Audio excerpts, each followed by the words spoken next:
Hey, it's Andrew and Cody with JanCguns. How's it going, guys? So today we are comparing the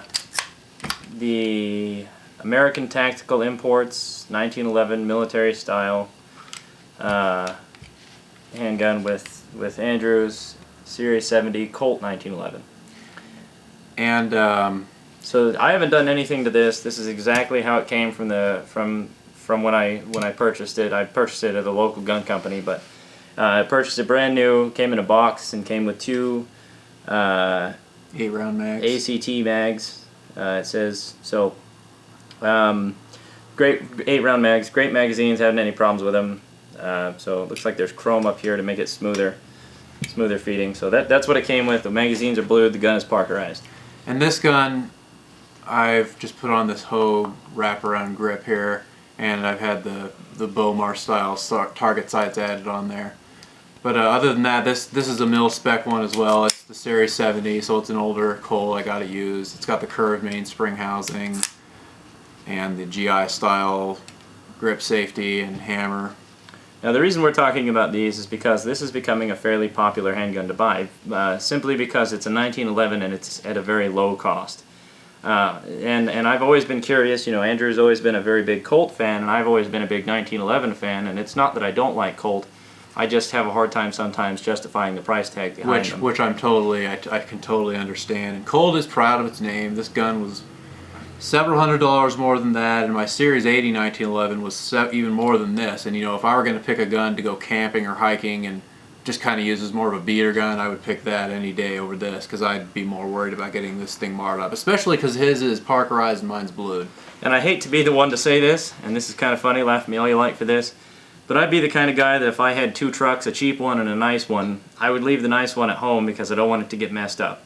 So when I have an expensive handgun, a couple expensive handguns at home, and I have this one, I take this one camping or backpacking or wherever I'm going to go, because, you know, I look at the price tag and I say, well, if it gets scratched or it gets messed up, it'll be okay, because it's what it's meant for. Right. So, you know, and I have had zero functionality problems with this gun. I've had zero,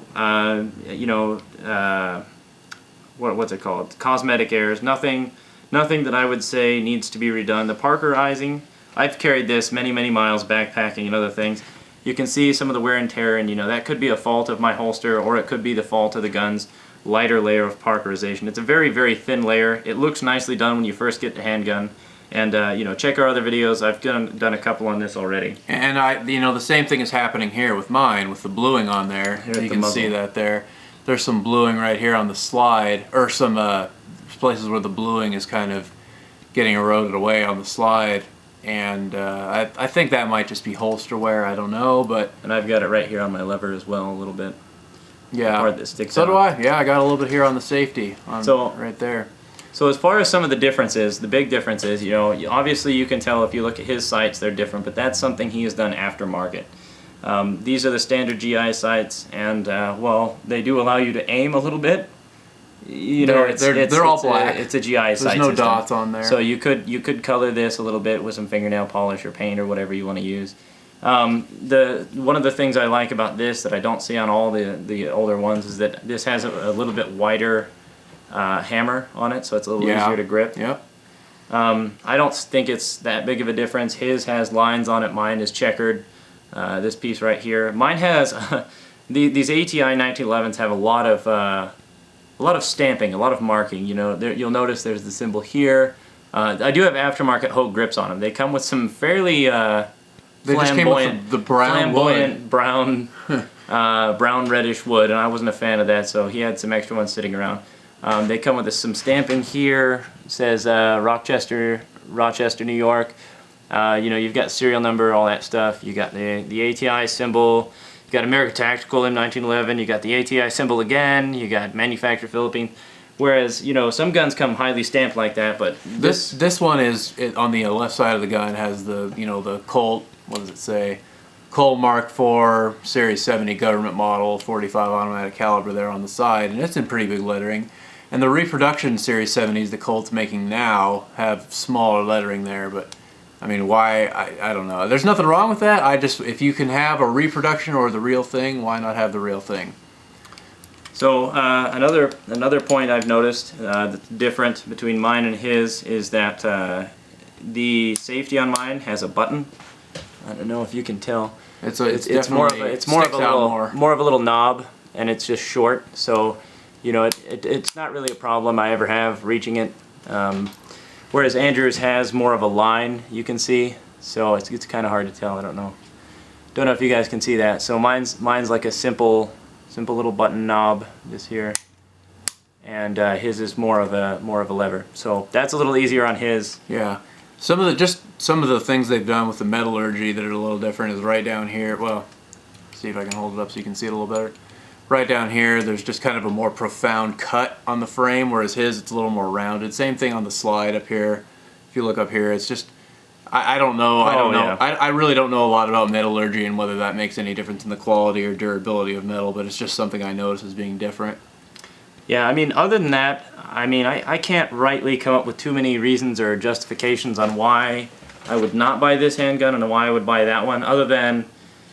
If you want a Colt. You buy it because you want a Colt. That's why I bought the ones I have, because I like Colt. Historical value, collector's value, the idea of what the gun is and what the gun was made for, and the company and the history, you know, things like that, that's why you would do it. If you want to get into a 1911, you want it to work, you know, you get 2 metal 8-round mags that are of pretty good quality. I've tested these out many times.